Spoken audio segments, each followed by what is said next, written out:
Let's take a look at how I transformed this older dollhouse into a really fun garden center and antique store / thrift shop. Stay with me whilst I show you all the changes that I made and explain how I did them, why I did them, and perhaps you'll be inspired to have a really fun retail outlet like a garden center. Stay tuned. Well, hi everyone. I wanted to share with you my latest project. So this was an older dollhouse that I had stripped down and used in my booth 2 years ago at the Vancouver Dollhouse show. And in order to get it ready, I didn't have a lot of time, so I stripped it down and painted it black inside and out. And the reason I chose black is because it was just a good dark neutral color, and I knew it would show up the staging that I had at the time. And the staging that I used at the time was a little garden center.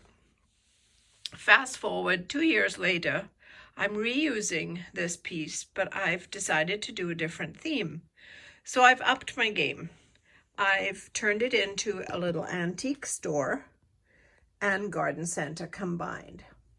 And I wanted to showcase all the different changes that I had made to this house. So I don't know if you've caught any of my previous videos, but I showed how I made the little awnings, the window awnings, using a mold that I created. And I love how it injected color to the exterior. So because I was getting ready for this show, I wanted to play on the pinks and the greens. The greens obviously come from the garden foliage, but the pinks I incorporated into the signage. And I'm selling a lot of the signage at the show, so I wanted to show how I used it. And you can see how I've gone a little overboard with the signage, but I still think it's fun. I've got signs just about everywhere. And these are either garden quotes or actual retail signage that you would find if you visited a garden center or a plant shop. Here's some of the signage that I've used on the exterior to show that the building holds a garden center and an antique and thrift shop. I had added the shutters and the little window boxes, and all they had in them was a little bit of greenery.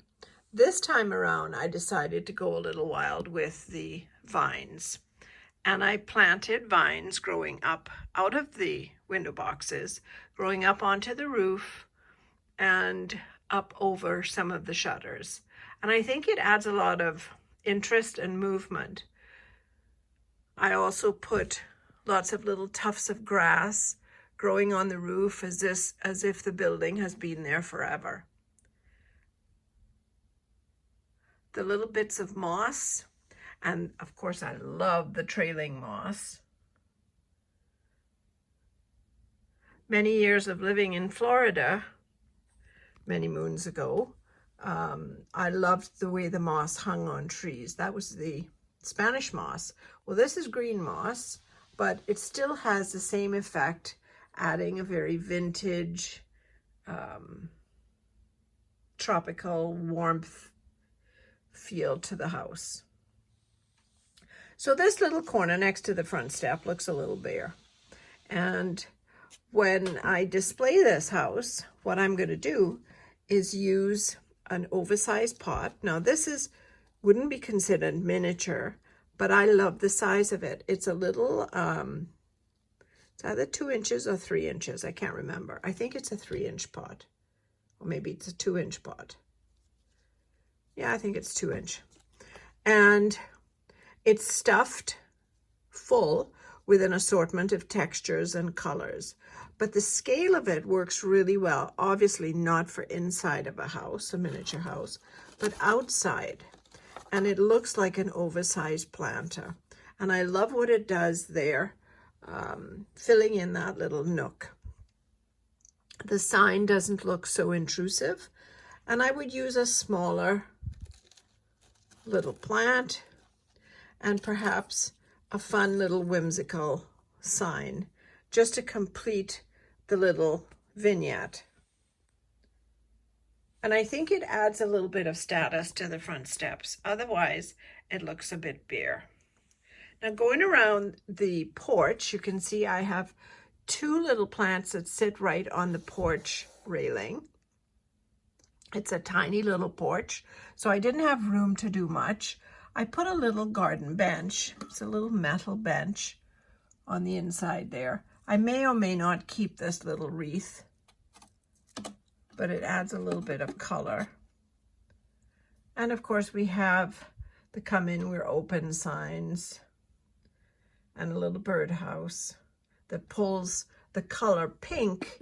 It's kind of a corally pink up from the sign on this side up onto the porch.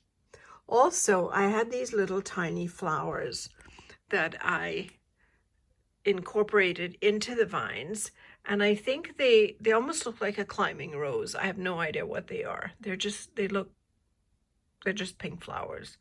And I just incorporated those in between, and that just pops a little bit of color. The little bird sitting on the shutter also adds a little bit of color and life to the setting.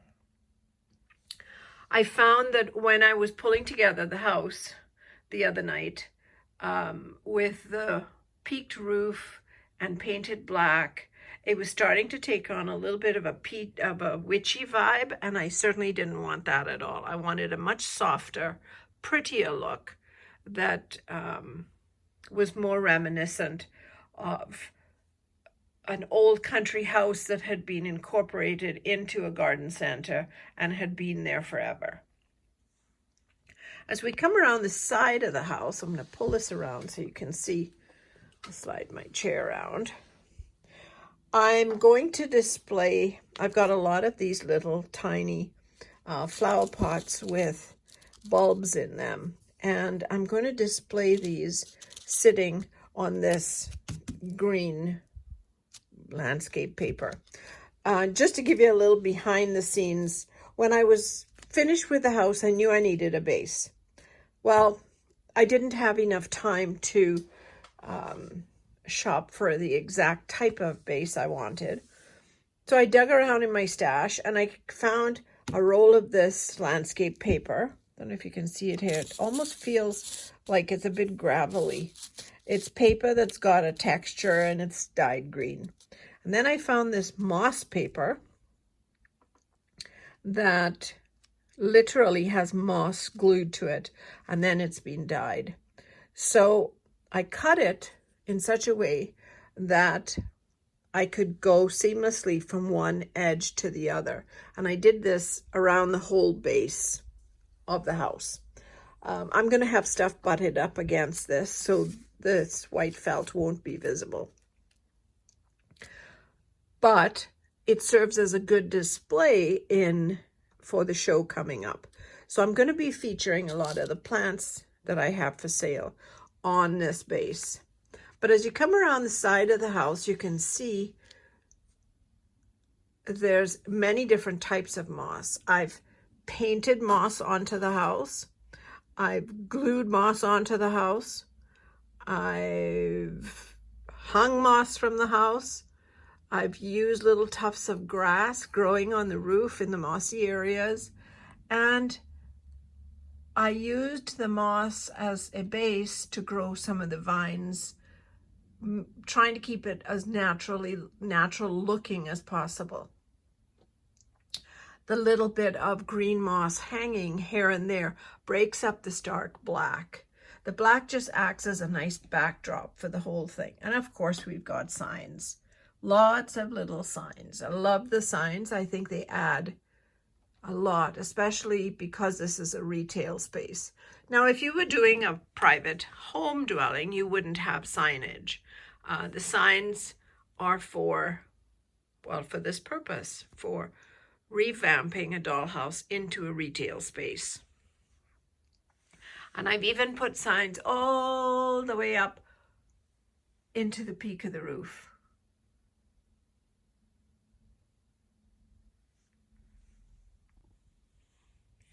Now, I don't know if you've ever used this moss type paper. It had a backing on it, and at one time it used to be sticky. Well, it was no longer sticky. I got it in an estate sale. So I glued it down just with tacky glue. But it sheds. A lot of this moss sheds. So what I did was I mixed up a solution of just Claire Elma's glue, school glue, just the Claire glue, with water, 50-50. And I literally poured it on and painted it, spread it with a paintbrush all over. So now it's stiff. It still has texture, but it's stiff. It doesn't shed. So that was a good decision. So if you're ever working with stuff like this and you're saying, how on earth am I going to keep that in good shape? I literally painted it with glue. So now it kind of feels a little bit like AstroTurf because it's stiff, but it has the natural fiber and texture. I also did that. I poured the glue into some of this moss to make sure that it was secure. But it kind of gives the impression of little low shrubs or ground cover. The moss that's growing in the wood seams of the house, how I created that was I mixed glue and I shaved a block of Floral Oasis to get the powdery stuff, and I mixed that into the glue and a little bit of paint, and I pushed and pressed that into all my corners so it looks like the kind of moss that actually clings to the surface. It's actually growing on the house itself.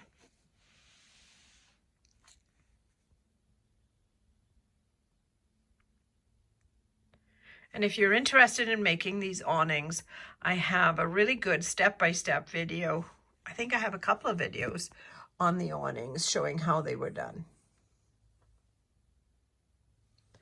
I love the way the vines, the flowers, the awnings, the whole thing came together really well. And I think the signs just complete the whole vision of being a little old store. So we come around this side of the house. Here I've got a little wagon loaded with some plants, a little gargoyle planter, and of course we have another vine. And this vine, I didn't put any flowers on it. I thought I had enough. And I used a couple of just a watering can and a little spade just to offset the whole idea of it being a little garden center. And I planted this and have it growing up the side of the house. I dry brushed a little bit of the green right onto the these shingles, the fish scale shingles, just to break up the dead black. And of course we have more moss and a little birdhouse up into the peak.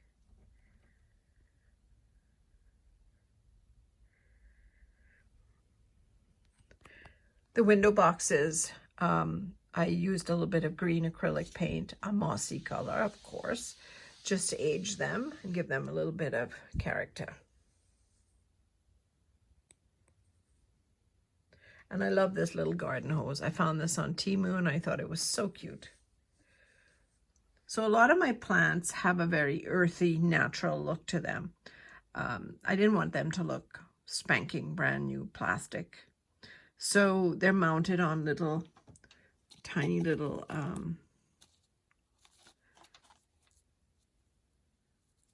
birch branches that have been cut up.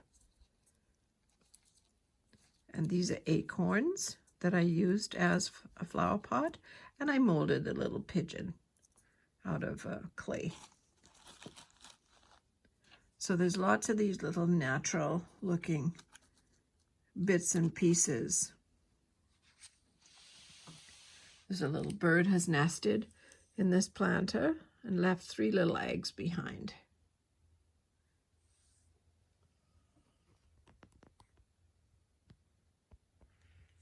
So yeah, there's the exterior of this revamped dollhouse into a full-on garden center / antique shop. And next I'll give you just a little tip about when you're growing vines up the side of a building. Vines do not grow in a straight row, straight up the house. And vertical lines, which a vine is a vertical line, and I'm quoting this because I used to be an art instructor, and the vertical line causes your eye to move upwards. But we don't want to move in a very fast, straight line. We want the line to be very soft. And if you notice the way plants grow, of course they're organic, so they don't follow too many rules. But in art, we use S, the letter S, and the letter C, giving us the design or the line movement of those 2 letters of the alphabet. And you can see here, I've used that premise as I've been pulling the different bits and pieces together. There's the C curve. It's framing the window. So a little bit growing on the top, down the side, and a little bit towards the bottom, the C curve. And if you look really closely, you can also see the S curve. So there's the S, but it's reversed. So you can see how I follow these lines. There's the C again. So these arches that are formed visually using how I place the vines. So these are just little 2-inch pieces of vines, and each one is glued in, meticulously placed with a little dot of glue holding it to the house. And I use the moss in between as my structure to hold the whole thing together. There's the C again. See? It's reversed, but it's a C shape or C curve. This would be a wide open C here. But you can see these soft undulating lines. They follow a particular order as the plant grows down the side of the house. Let me know how you enjoy this, and don't forget, subscribe and like this video if you've enjoyed it. Thank you. And next I'll give you a tour of the inside.